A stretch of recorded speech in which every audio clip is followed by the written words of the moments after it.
Hello বন্ধুরা, তোমরা যারা মুরগি পালন করো বা করতে চাও তাদের জন্য এই ভিডিওটা খুবই গুরুত্বপূর্ণ। আজ আমার ফার্মে বাচ্চা ঢোকার তৃতীয় দিন, আর এই দিনে কি কি কাজ করছি, ঠিক কিভাবে বাচ্চাগুলোকে যত্নে রাখছি সবকিছু দেখাবো। তোমরা যদি চ্যানেলে নতুন হয়ে থাকো তাহলে অবশ্যই সাবস্ক্রাইব করে পাশে থাকো। সকালে উঠে আমি সবার আগে বোর্ডিংয়ের ভুসি ঘেটে দিই যাতে ভুসিগুলো শুকনো থাকে। এরপর খাবার ও জল পরিবর্তন করে দিই। সাইডে চারপাশে পর্দাগুলি নামিয়ে দিই যাতে ভিতরের ভেন্টিলেশন ঠিক থাকে এবং তাপমাত্রা নিয়ন্ত্রণে রাখা যায়। এভাবেই শুরু হয় আমার সারাদিনের কাজ।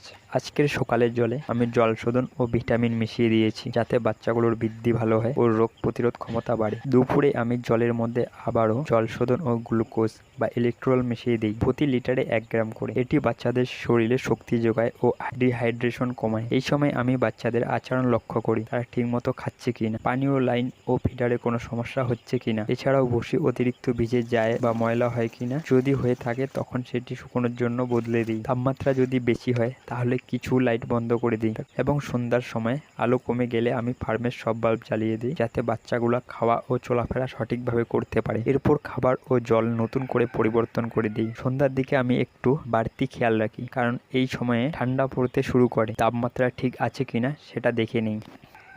সন্ধ্যার জলের মধ্যে আমি প্রোবায়োটিক মিশিয়ে দিই, তবে এটা জল শোধন ছাড়া ব্যবহার করা হয়। প্রোবায়োটিক বাচ্চাদের হজম শক্তি ঠিক রাখতে সাহায্য করে এবং ভালো গ্রোথ সহায়তা করে। এরপর একবার ঘুরে ঘুরে দেখি সব ঠিক আছে কিনা, ফিডারে খাওয়া আছে কিনা। এইভাবেই চললো আজকে তৃতীয় দিনের রুটিন। প্রতিদিন একটু একটু করে খেয়াল রাখলেই বাচ্চারা ভালো বড় হবে। যদি ভিডিওটা ভালো লেগে থাকে তাহলে লাইক করে পাশে থাকো। কাল আবার দেখা হবে নতুন আপডেট নিয়ে।